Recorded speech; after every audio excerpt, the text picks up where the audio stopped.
नमस्कार।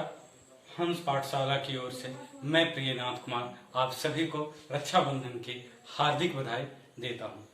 आज हंस पाठशाला का YouTube चैनल पे पहला वीडियो है क्लास हिंदी सब्जेक्ट रिलेटेड। यह class net, JRF, TGT, PGT, DSSB आदि प्रतियोगी परीक्षाओं के ध्यान में रखकर बनाया जा रहा है। खासकर मुख्य फोकस इस कक्षा का नीट जेआरएफ के लिए है, जो यूजीसी के द्वारा असिस्टेंट प्रोफेसर के लिए आयोजित करवाई जाती है। Subject code 2020।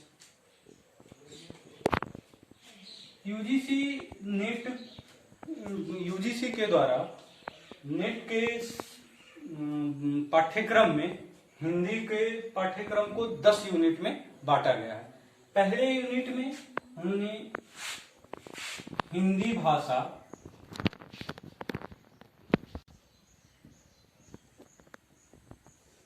भाषा और उसका विकास रखा है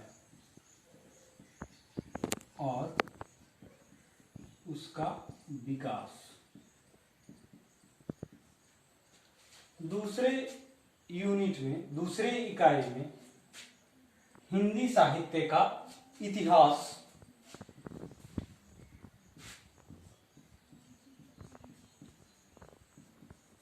हिंदी साहित्य का इतिहास रखा है। तीसरे यूनिट में उन्होंने साहित्य शास्त्र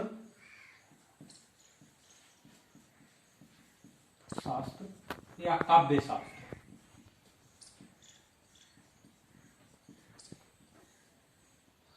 शास्त्र रखा है।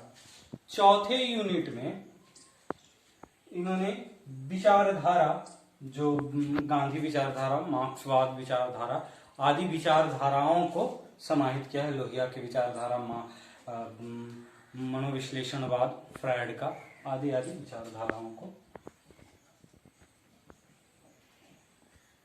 हिंदी कविता, इकाई 6 में उपन्यास, इकाई 7 में कहानी, 8 में नाटक, इकाई 9 में हिंदी निबंध और इकाई 10 में आत्मकथा, जीवनी तथा अन्य गतिविधियों को रखा गया है।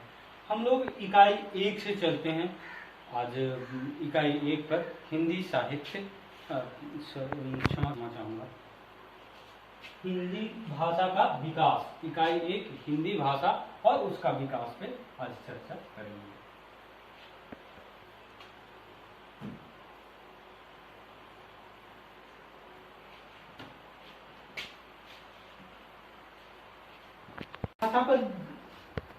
हिंदी भाषा पर विचार करने से पहले हम इन बिंदुओं को समझ लें। भाषा क्या है, किसे कहते हैं, भाषा की उत्पत्ति के संबंध में, भाषा की उत्पत्ति के कितने सिद्धांत हैं उसके संबंध में, तथा भाषा कितने प्रकार की होती है, भाषा की विभिन्न जो भाषाएं हैं, इस पर थोड़ी विस्तृत थोड़ी चर्चाएं, विस्तृत चर्चा न करके एक संक्षिप्त चर्चा हम लोग यहाँ पर कर लेंगे। उसके बाद हिंदी भाषा पर आएंगे। सबसे पहले भाषा शब्द की उत्पत्ति भाष धातु से हुई है। इसकी उत्पत्ति भाष धातु से हुई है। भाष का अर्थ है बोलना। इसके लिए भाष के लिए संस्कृत में इसकी परिभाषा दी गई है, भाष व्यक्ताम वाची। भाष व्यक्ताम वाची अर्थात व्यक्त किया गया वचन ही भाषा है। व्यक्त किया गया वचन भाषा है। अभी जो हम बोल रहे हैं यह भाषा है, लेकिन यह भाषा की परिभाषा विस्तृत परिभाषा है, क्योंकि सब बोली को, जितनी भी बोलियां हैं या जो बोला जा रहा है, उसे भाषा के अंतर्गत नहीं रख सकते हैं। भाषा के अंतर्गत उन्हीं बोलियों को, उन्हीं वचनों का रखा जाता है जो सार्थक हों। मनुष्य के द्वारा बोली गई जो विचार प्रकट किया जाता है, बोला जाता है, ये सार्थक प्रक्रिया के द्वारा, एक योजनाबद्ध प्रक्रिया के द्वारा चलने वाली प्रक्रिया है। इसीलिए भाषा में हमेशा मनुष्य के विचार प्रकट करने की जो तरीका है, पद्धति है, इसी की बात करते हैं। सर्वमान्य परिभाषा हिंदी में कामता प्रसाद गुरु ने दिया और कहा कि भाषा वह साधन है जिसके माध्यम से व्यक्ति अपने विचारों को दूसरों के सामने प्रकट करता है तथा दूसरों के विचारों को स्वयं समझता है। यानी भाषा अपने विचार प्रकट करने तथा दूसरे के विचारों को समझने की प्रक्रिया का नाम है, उस साधन का नाम है। भाषा एक साधन है जिसके द्वारा हम दूसरे के विचारों को समझते हैं, प्रकट करते हैं। तो भाषा की परिभाषा जब देंगे हम, तो लिखेंगे भाषा वह साधन है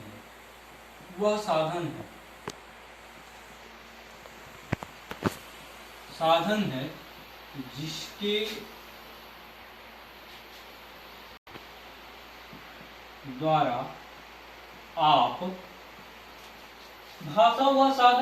द्वारा आप अपने विचार प्रकट करते हैं।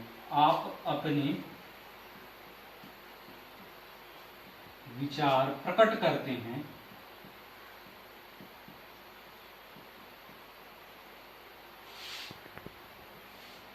और न केवल अपने विचार प्रकट करते हैं बल्कि दूसरे के विचारों को समझते भी हैं, करते हैं तथा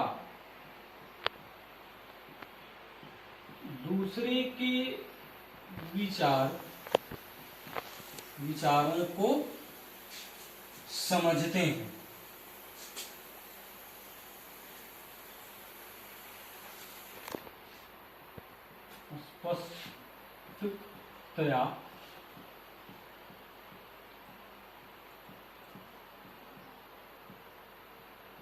स्पष्टतया आप समझते हैं। कामता प्रसाद गुरु।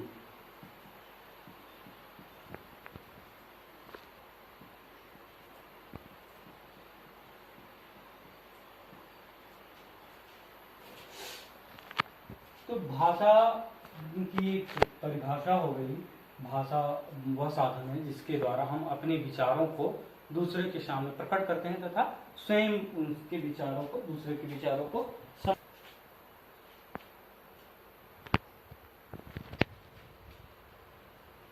भाषा के उत्पत्ति के संबंध में, जैसे भाषा कैसे आई, कैसे विकसित हुई, आदि आदि प्रश्न सभी के मन में होते हैं। हमारे मन में भी आती है, आपके मन में भी विचार आते होंगे कि जो आज आधुनिक भाषा समझ रहे हैं या जो मनुष्य भाषा का इस्तेमाल कर रहा है, जिस उच्च भाषा का इस्तेमाल कर रहा है, आखिर ये भाषा विकसित कैसे हुआ होगा। इसके कुछ न कुछ तो सिद्धांत रहे होंगे। तो विभिन्न विद्वानों के द्वारा इसके भाषा विकास के सिद्धांत को अलग अलग तरीके से बताया गया, उसका नाम अलग अलग दिया गया। हमारे धर्म ग्रंथों में भी, प्राचीन धर्म ग्रंथों में बताया गया है कि भाषा की उत्पत्ति देवताओं के द्वारा हुई, भाषा देव भाषा हो गई। इसीलिए पहला जो सिद्धांत है भाषा उत्पत्ति का सिद्धांत, भाषा उत्पत्ति का सिद्धांत, तो पहला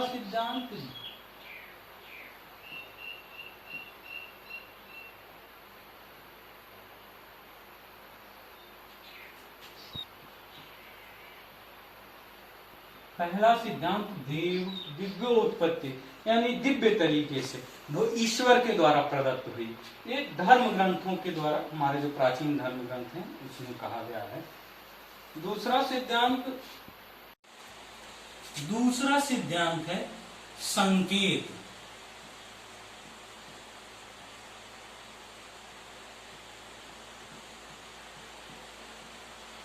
दूसरा सिद्धांत संकेत का सिद्धांत, जो रूसो के द्वारा दिया गया।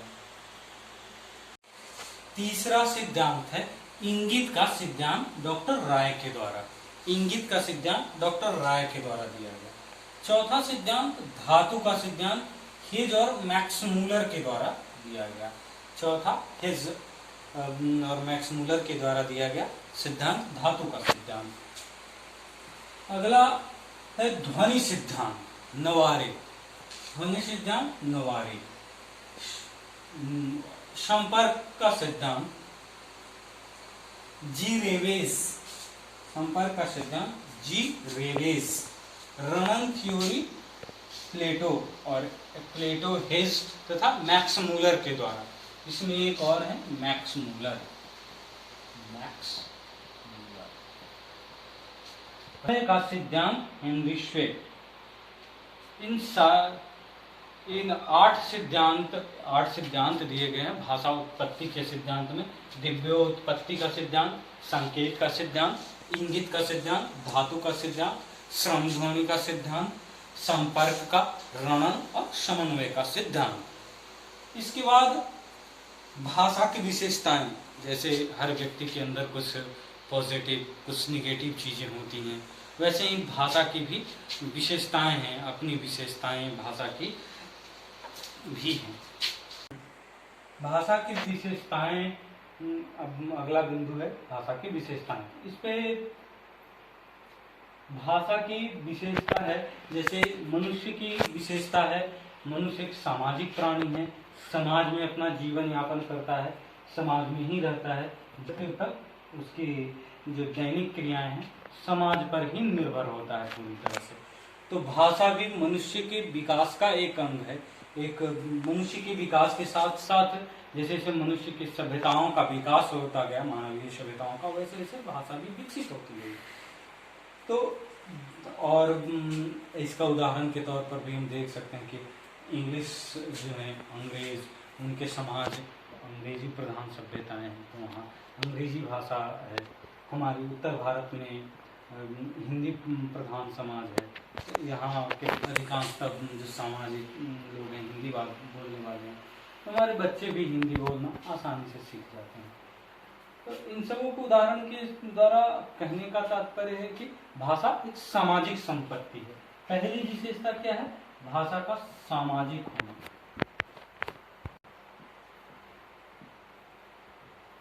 सामाजिकता, भाषा की पहली विशेषता सामाजिकता का है। दूसरी विशेषता है कि प्रवाहमान है, सतत प्रवाहमान कह सकते हैं। जैसे मनुष्य जब जंगलों में रहता था तो जानवरों की तरह कुछ इशारों के द्वारा, कुछ किलकिलाहट आदि के द्वारा विभिन्न शब्द बोलकर भाषा, अपने जो विचार थे, जो उस समय तो विचार भी, चूंकि आवश्यकताएं कम थी तो विचार कम थे, शब्द भी कम थे, तो इसके द्वारा वो अपना विचार प्रकट करता था दूसरों के साथ। फिर सभ्यताओं का विकास हुआ, लोग बैठने लगे एक जगह, कृषि के लिए एक जगह रहने लगे, झुंड बनाकर रहने लगे, ये आदि आदि। फिर इस तरह से विकास हुआ, स्कूल, कॉलेज, पाठशालाओं का विकास हुआ और मनुष्य का विकास भाषा। आप देखते हैं कि जहाँ चित्रों के द्वारा, चित्रों के संकेत से चलते थे, फिर ये ध्वनियों का हुआ, ध्वनि प्रतीक बनाए गए और इस तरह से भाषा बदलती रही, प्रवाहमान रही, सतत प्रवाहमान रही। तो दूसरा इसका है प्रवाहमानता, सतत प्रवाहमान। भाषा दूसरी क्या है? सतत प्रवाहमान है, सतत और प्रवाहमान। सतत मतलब हमेशा, प्रवाहमान प्रवाह बढ़ने वाली, हमेशा चलने वाली प्रक्रिया है। इसमें परिवर्तन आते रहते हैं।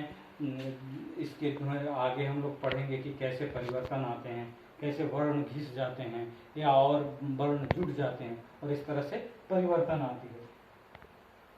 तीसरी बिंदु है कि भाषा जब भी हम सीखते हैं, भाषा की विशेषता में, तो भाषा अर्जन के द्वारा सीखा जाता है। जब छोटा बच्चा होता है, सीखता अनुकरण के द्वारा है और उसे अर्जित करता है, सीखता अनुकरण के द्वारा होता है।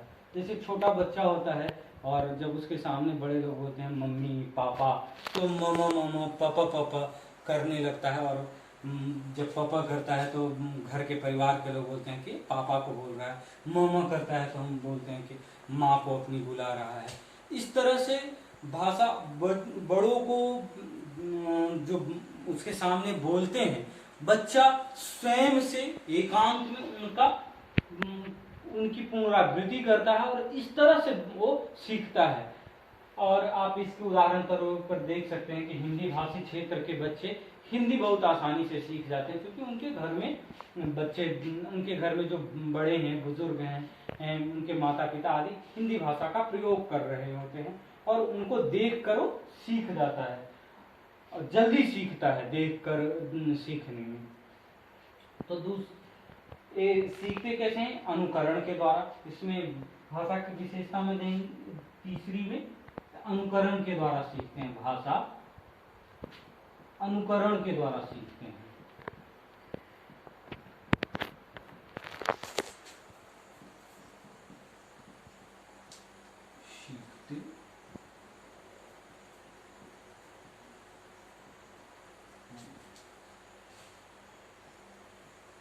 चौथा, भाषा अर्जित संपत्ति है। भाषा क्या है? अर्जित संपत्ति है।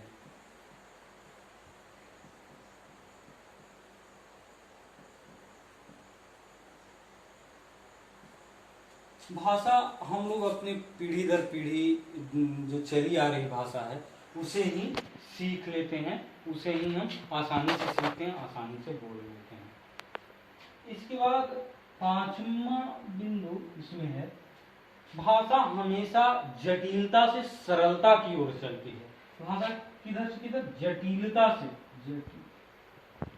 जटिलता से सरलता की ओर।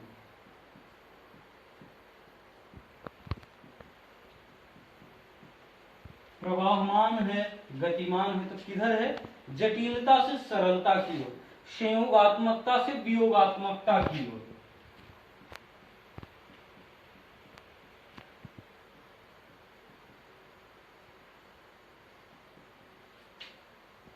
वियोगात्मक की ओर एक गति करती है। यहाँ पर दो शब्द हैं, एक संयोगात्मक, दूसरा वियोगात्मक। तो भाषा के संदर्भ में संयोगात्मक और वियोगात्मक कुछ जो पहले से जानते हैं उनको तो नहीं, लेकिन जो जिनके लिए नया है वो उनको खटक सकता है कि आखिर संयोगात्मक और वियोगात्मक क्या है। तो संयोगात्मक कहते हैं जिस भाषा में प्रत्यय जुड़ा रहे, जिस भाषा में प्रत्यय पहले से जुड़ा रहेगा उसे संयोगात्मक कहते हैं। और जिस भाषा में प्रत्यय को बाद में जोड़ना पड़ता है या अलग से लगाना पड़ेगा उस भाषा को वियोगात्मक कहेंगे। हमारी भाषा हिंदी भाषा वियोगात्मक है। हिंदी भाषा, इसका उदाहरण है वियोगात्मक का हिंदी भाषा, और संयोगात्मक का संस्कृत। संस्कृत इसके लिए है। इसके बाद का है, इसका बाद है भाषा में, भाषा के कई प्रकार हैं। जैसे मानक भाषा, मानक भाषा को ही परिनिष्ठित भाषा कहते हैं। मानक भाषा, मानक को परिनिष्ठित भाषा भी कहते हैं। जब किसी भाषा को मानकीकृत रूप दे दिया जाए, जैसे उसे नियमों में आबद्ध कर दिया जाए, परिनिष्ठ कर दिया जाए नियमों में, तब उसे मानक भाषा कहें। या यूं कहे कि एक समझने के लिए कि व्याकरणबद्ध कर दिया जाए, उसके एक चरणबद्ध तरीके से, जो शब्दों का अलग अलग प्रयोग है, जो शब्दों में बिखराव है। बोलियों में लोग अक्सर हम देखते हैं कि शब्दों को बिगाड़ कर बोलते हैं, तो उनको एक नियम के द्वारा, एक नियम तथा करके उनका एक स्टैंडर्ड फॉर्म बना दिया जाए, तब वो मानक या परिनिष्ठित भाषा हो जाती है। उसके बाद विभाषा, अपभाषा, बोली, इन सब के साथ राजभाषा, एक राजभाषा और राष्ट्रभाषा।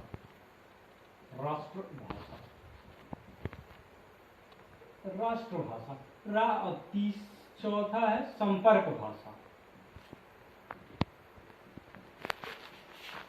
संपर्क भाषा, राजभाषा ऑफिशियल लैंग्वेज को कहते हैं। ऑफिशियल लैंग्वेज,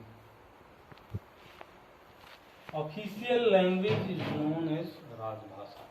राजभाषा जिस भाषा का उपयोग सरकारी कार्यालयों में किया जाएगा उसे राजभाषा, और ऑफिशियल लैंग्वेज इंग्लिश में। हिंदी में राजभाषा और राष्ट्रभाषा में हमेशा कंफ्यूजन रहता है, खासकर मुझे रहता था। राजभाषा और राष्ट्रभाषा, अरे दोनों तो राष्ट्र या राष्ट्र, तो ये रहता था मेरे अंदर। तो इसका नाम इंग्लिश में याद कर दिया, ऑफिशियल लैंग्वेज। और राष्ट्रभाषा नेशनल लैंग्वेज, नेशनल लैंग्वेज।